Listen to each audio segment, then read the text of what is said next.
This game is rated M for mature. Hey there everybody, redxparasite here, and welcome back to Let's Play Bayonetta. In the last episode we started Chapter 6. We're chasing after Cereza.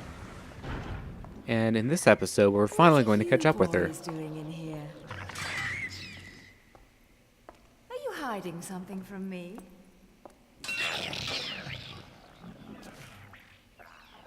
Come on.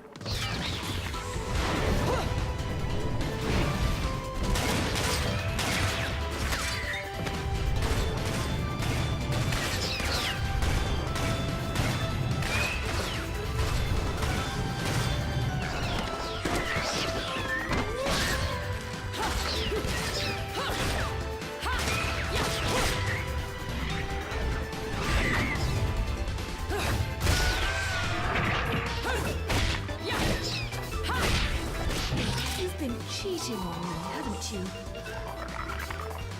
Someone else caught your eye?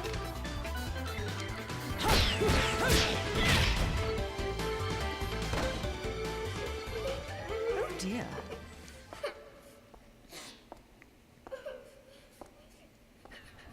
Something tells me I'm going to regret this. My sweet, lovely child. She is the key into your future.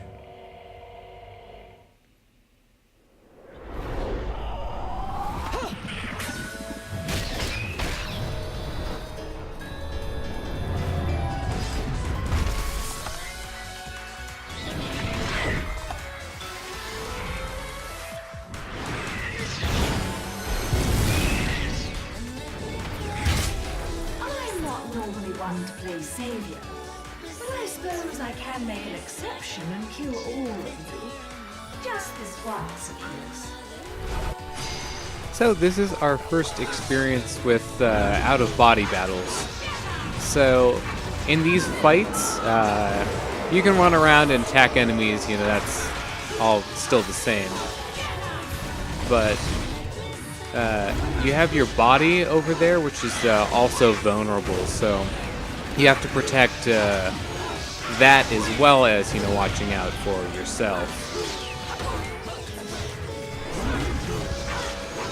So the thing you have to be careful about is if you're fighting some enemies and there are some other ones that are trying to attack, you know, where your body is kind of hiding, then that can be troubling. Now, they're a bit more forgiving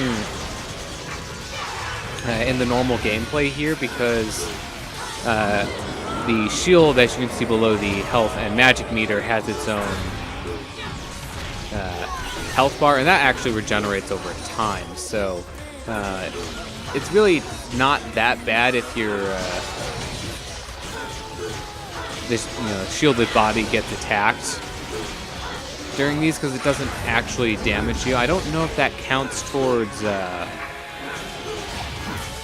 your verse score, so I don't know if that damage affects whether or not you'll get a pure platinum or not, but it's not usually too big of a thing to worry about. Now the thing where it gets kind of tricky is in the Alpine verses. So in the future we will have some Alpine verses. Oop. I was doing so well without taking any damage there, but didn't quite get that dive. But there will be Alpine verses with this mechanic in them, and in those you don't have that same meter. So in those, if your body gets hit, then you will actually take damage. So those ones are actually some of the harder Alpine verses, if you ask me. And the game is loading here, I think. It's taking a while. Mommy! Was I just singing? Mommy! Whoa, whoa, whoa. Slow down, little one. I am not your mother. But, Mummy... Will you quit calling me Mummy?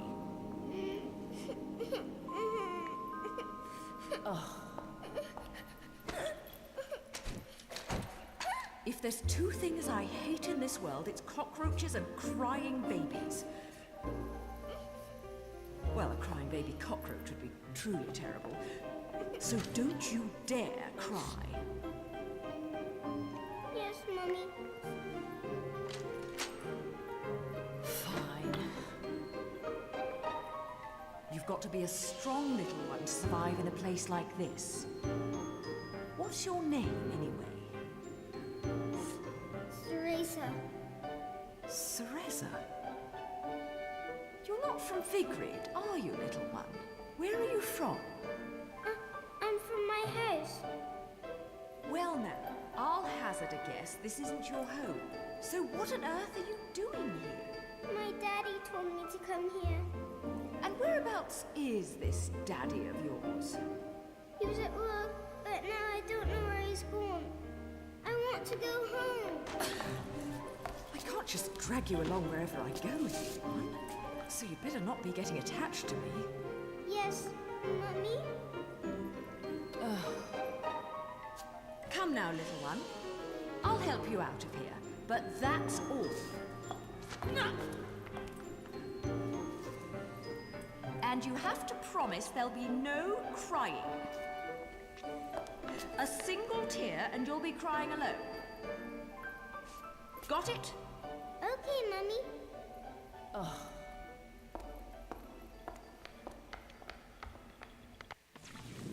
Well, cockroaches and crying babies are both acceptable things to not like. But we are going to have Cereza following us around for a little bit. Luckily, this game does not handle escort missions as badly as a lot of other ones do. So, I'm going to bust through this door. There's a note right here on the outside. Of course, the game's going to lock into a cutscene, so I can't get it right away.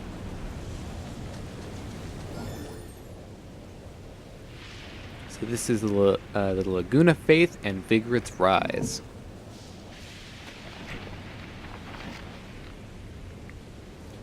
In recent days, Vigrid has seen the rise of the Ithavoll Group, a conglomerate whose rapid development has changed the face of the city. Their man-made island off the coast of Vigrid, Isla del Sol, is a clear example of their technological style. It is a modern metropolis home to many residents. However, their flight from the old city has led to the onshore historical district's rapid decline, a process that will likely end in the areas becoming ruins free of inhabitants. Those who live on Isla del Sol and those who remained in the old city all worship the Laguna, gods who are the heart of their faith. In many ways, like sun worship, this faith has been at the people's core since ancient times and forms of the very heart of their cultural development. It is said the Ithavoll Group itself was developed in conjunction with the Laguna, and its CEO is held up as a paragon of Laguna worship, the living symbol of the people's faith. He is purported to be descended from the said to be annihilated Lumen sages, although I cannot confirm the veracity of this claim. At any rate, the devotion which people have towards the Ithavoll Group is without question. Vigrid's appearance is not only part of the city to have changed completely. The ancient faith in the Laguna is now inexorably linked to the Ithavoll Group as it pushes forward its modernizations. Thus, the city has lost its previous visage to be replaced at alarming speed, and all without the apparent consent, or all with the apparent consent of the Laguna worshipping Vigridians. Okay, so in this section here we have a verse. Now, you can see our body is actually solid and theirs is kind of see-through. So what that means is we're actually not in the same dimension as they are. So, all right. So we can't actually damage them with our normal punches and kicks. Which means we have to use some other instrument to kill them with. So you can use the dumpster over there, or you can also use this light post. Now, getting the combo score on this one is actually kind of difficult because of how slow this is, and you can't really move very quickly while using it. So I think that is all of them. Once you kick down this gate, it's going to start another verse, but... I believe that we are currently in Purgatorio and they are not. It's something like that. So we're going to have a bit of a chase sequence here. There's looks like a beloved chasing after us. Ow.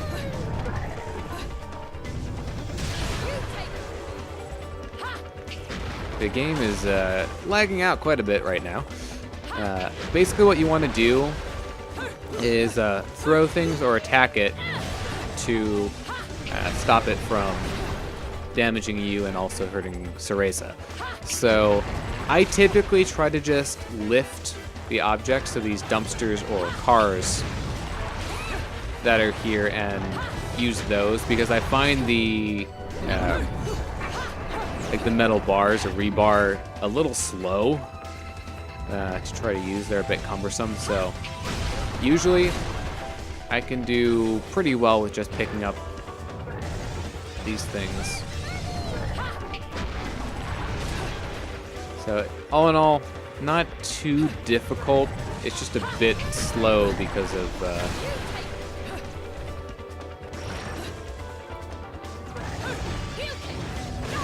the game lagging, and that might be more of an issue with the Wii U version than anything else. Okay, so it's currently trapped there, which means now we can explore to our heart's content.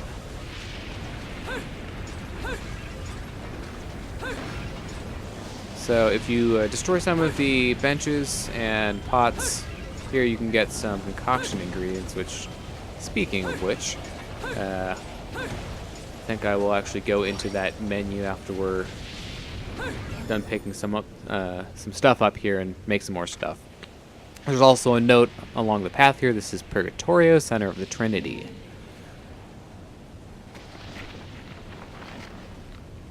One of the unique aspects of the religion in this town is the people's belief that the world is actually made up of 3 unique realms layered on top of each other. The human world, Inferno, and Paradiso, the Trinity of realities. However, the wavelengths of the spirit energy in each of these realities is different, and inhabitants of each are unable to interfere with the other's affairs, despite the fact that the worlds are layered. It's said that the Lumen Sages, a number of witches, had the unique ability to pass into a realm known as Purgatorio, and travel amongst the Trinity. It is believed that the witches and sages each made contracts with the masters of light and dark worlds, and can use special abilities granted to them by their masters. Underlying all of this, though, is the presence of the Trinity of Realities.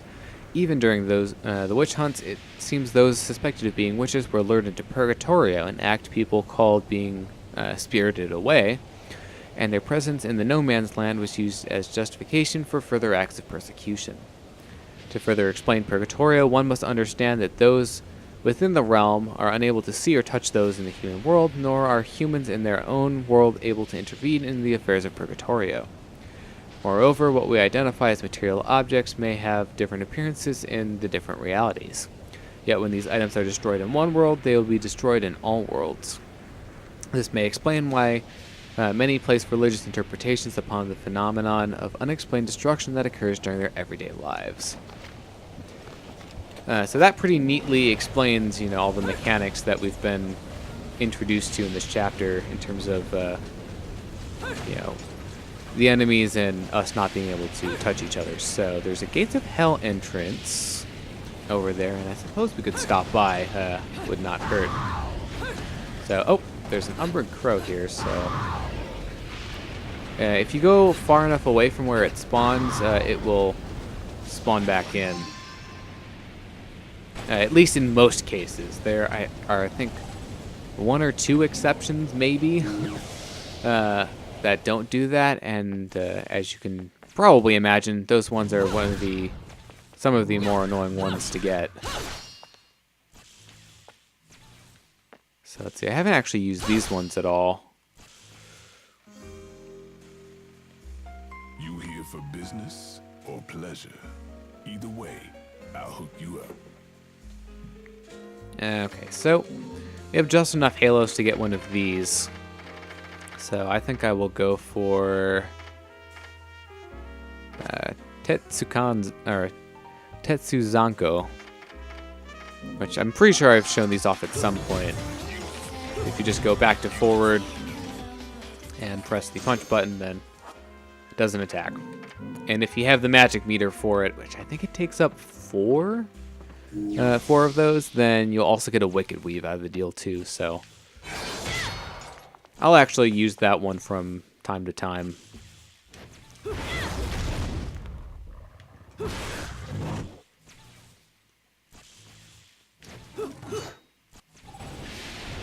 Okay, so before I forget, I thought I was going to go into the menu here and concocting, so we have enough for some more of these ones at least.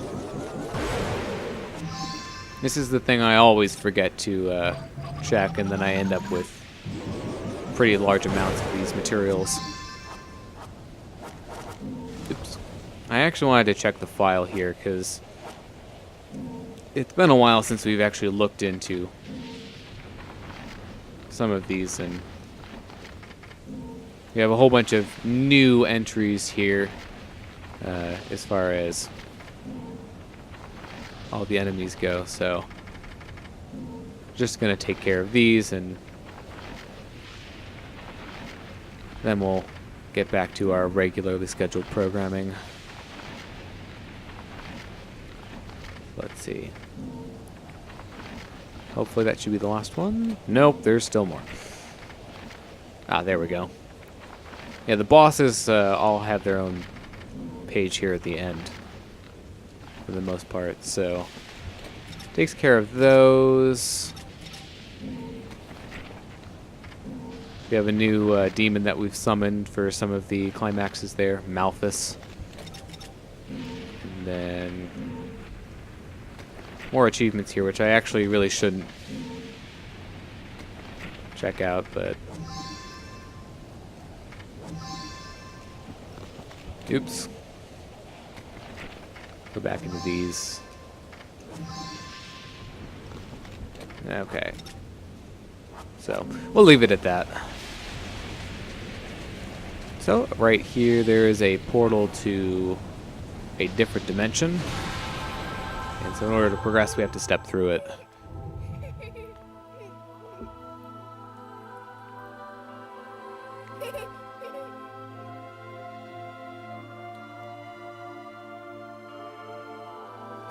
So this is not our first time in Paradiso. This is probably how you got lost to begin with.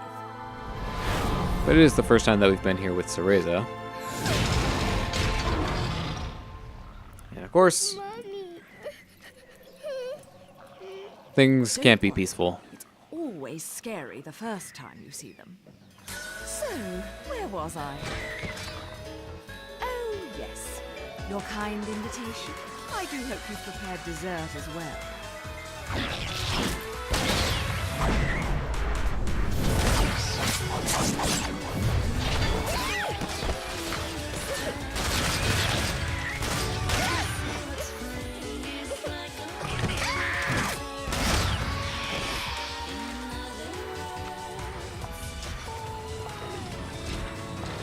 Oh, what a lovely tea party. And dancing, too. Cereza, my dear, watch and learn.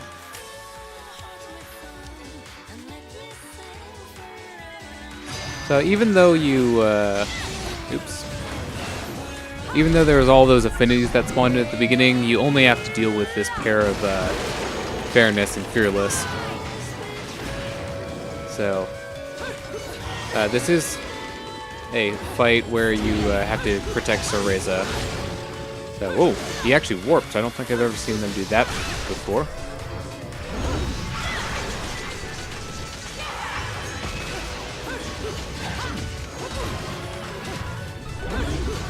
Let's take out the Fairness first.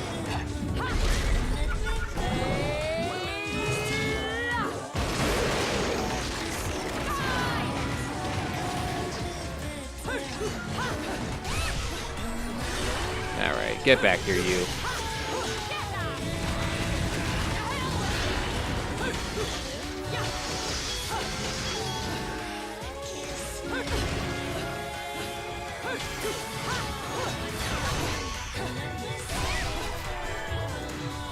with some of these attacks, really not much you're going to be able to do to stop them from hitting Cereza. But they don't really attack her frequently enough for it to be that much of an issue. So we run over here, and as that note said, the areas in the three trinities of reality mirror each other. So that beloved that was chasing us in the human world is also stuck here.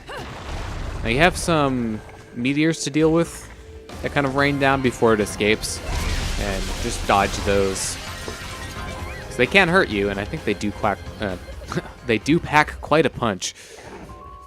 That was a pretty funny way to mince my words there.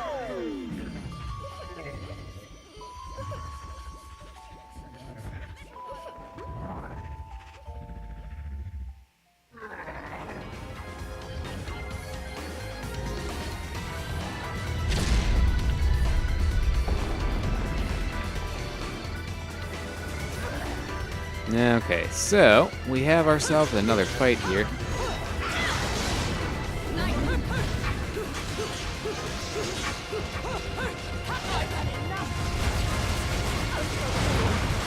So, with this guy, just remember to dodge occasionally, because he does attack you.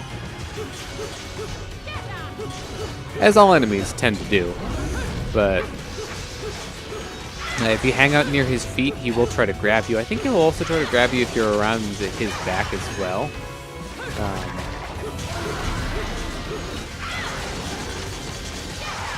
If you do enough damage, you will get a stun here.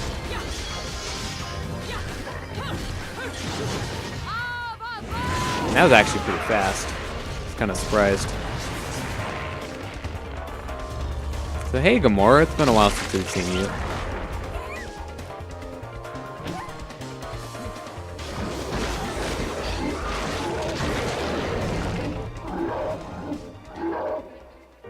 Oh no, his heart's broken. How tragic.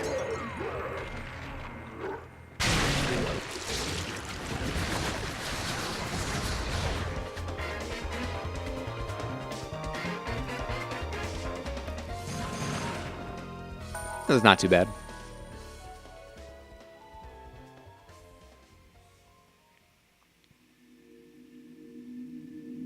Wait a second. I don't have a halo. So, we're going to chase after them here. Now, watch these lasers. They do get a bit trickier. Once you get later on, they'll start rotating. So, dodging them is pretty easy, though. And of course, as soon as I say that, I mess it up. But just chase her down to the end of this.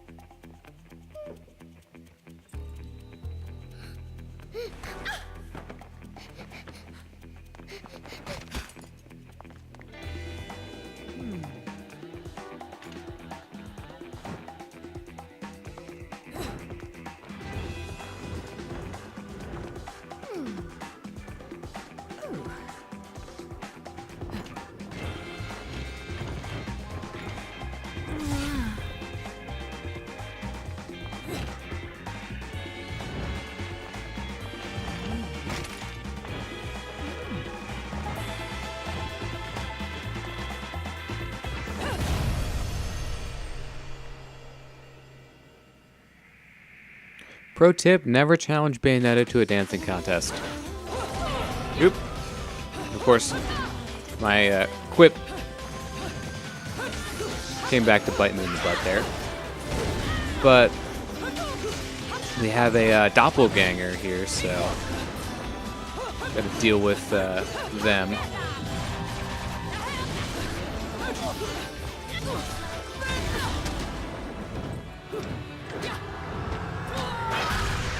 And this is our introduction to an enemy called Joy. So I have to say, it's probably the most suggestive enemy in the entire game, and part of the reason, why this game has an M rating.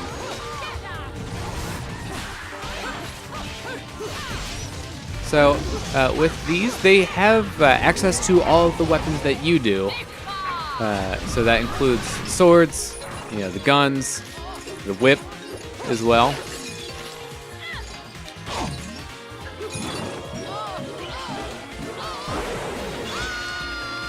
So they're pretty fast too, so as always, be ready to dodge. Well, they also do one of the things that Jean does in terms of they can break out of your combos. You get some pretty long witch time off of dodging their attacks, though, which is pretty nice. So, only 2 of them to deal with here. And that should be it for the verse.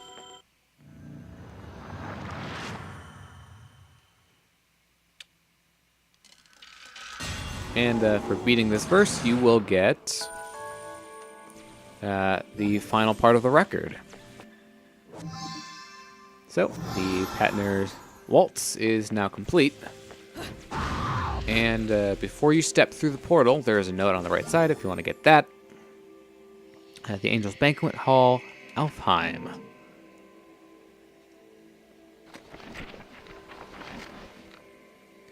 Vigrid has long held the notion that the world is comprised of a trinity of realities: Paradiso, Inferno, and the human world.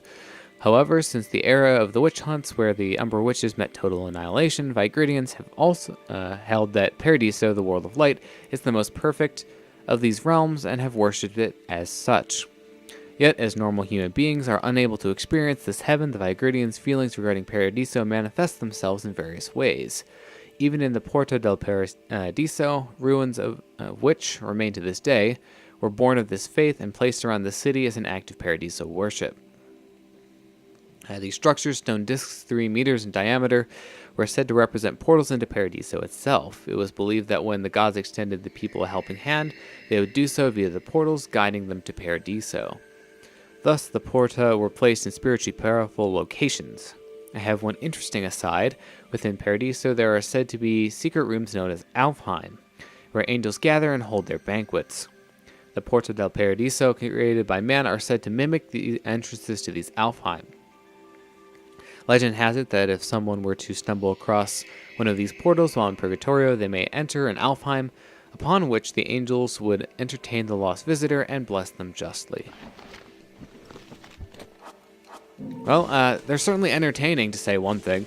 But behind the portal, as well, is a chest with a broken witch heart.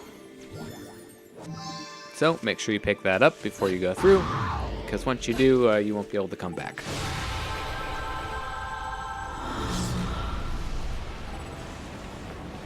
So, welcome to the Vigrid Air Force Base. We're finally back in the human world from Paradiso.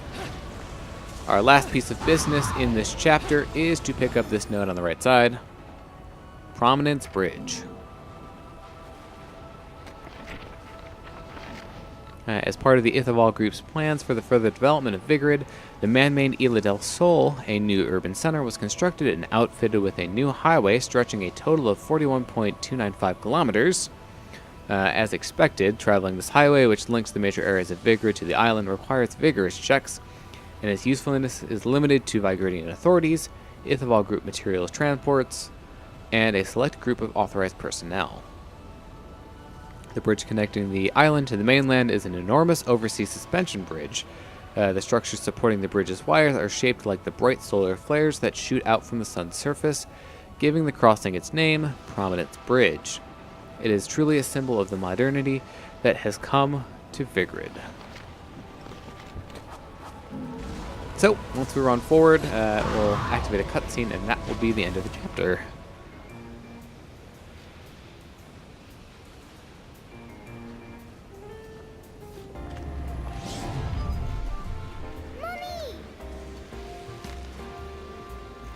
Mummy? You're a mom? You? Come now, Cheshire.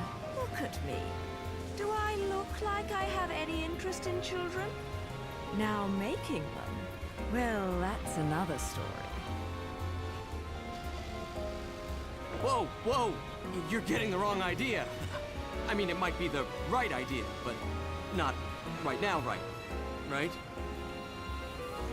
Yeah, speaking of right, I'm glad I've been standing around waiting for you, because I knew we'd cross paths.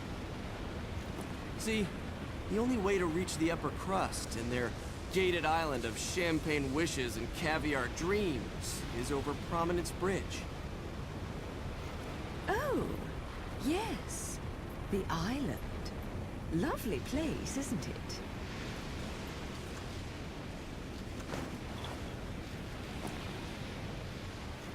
Oh, now what? Don't play games with me. You've worked your magic on this poor defenseless child, haven't you? You're a sad, sick woman. You know that? I was her age when you killed my father. Wait. No. You couldn't. Oh my God, you did, didn't you? You killed her parents! Come to think of it, she's better off with you. You two are more hassle than you're worth. What? Just keep a good eye on her, or you're going to catch hell for it. No good deed goes unpunished, and you never know when a monster may sneak up. Mummy, look out!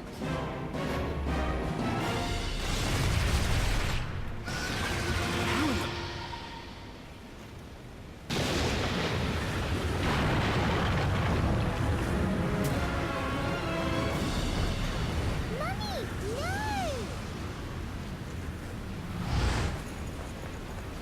How can she see me?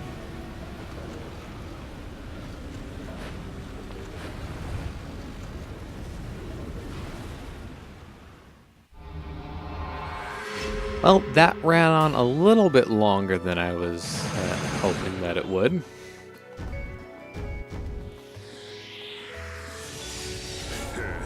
Probably should have, cut the episode at some point, but we did manage to finish the chapter, so at least we did that.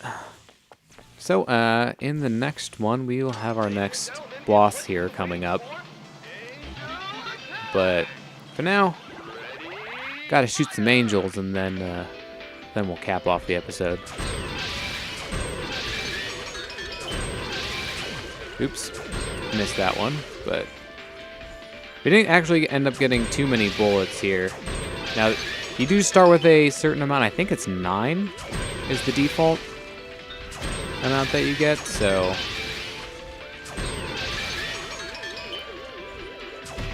Nope. Oh well, I was trying to go for the deer in the back there, but it's actually, all things considered, getting 90 points is pretty good.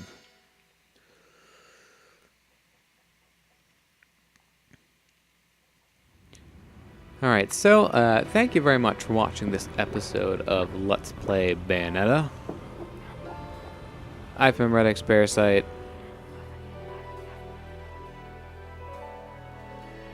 Signing out.